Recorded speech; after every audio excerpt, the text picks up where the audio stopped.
നിസ്കരിക്കാമല്ലാത്ത മടിയാടോ, ഖുർആനോദാമല്ലാത്ത മടിയാണ്, ദിക്റുകൾ പറയാമല്ലാത്ത മടിയാണ്, സദഖ കൊടുക്കാൻ നിനക്ക് വല്ലാത്ത മടിയാണ്, നിനക്കൊന്നിനും സമയമില്ല.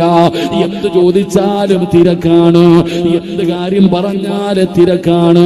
നിസ്കരിക്കാൻ സമയമില്ല, ഖുർആനോദാൻ സമയമില്ല, ഭക്ഷണം കഴിക്കാൻ സമയമില്ല, ഉറങ്ങാൻ സമയമില്ല, മക്കളോടൊപ്പം ചിലവഴിക്കാൻ സമയമില്ല, കുടുംബജീവിതം നടത്താൻ സമയമില്ല. എന്ത് ചോദിച്ചാലും തിരക്കാണ്, എന്ത് ചോദിച്ചാലും ബിസിയാണ്. സഹോദരാ,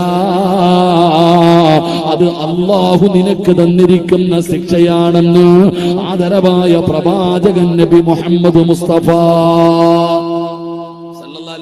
തങ്ങൾ പറയുകയാ. എടോ, ഒരാൾ മരിക്കാൻ പോകുന്നതിന് മുമ്പ് അവന്റെ ജീവിതത്തിൽ അവൻ കൊതിക്കുന്ന രണ്ടാമത്തെ കാര്യം, പടച്ചവനെ ഒരു നിമിഷം കിട്ടിയിരുന്നെങ്കിൽ ഖുർആൻ ഓതാമായിരുന്നു, 2 റക്അത്ത് നിസ്കരിക്കാമായിരുന്നു, അള്ളാഹുവിന് ദിക്ർ പറയാമായിരുന്നു, എനിക്ക് സമയം വേണം തമ്പുരാനെ.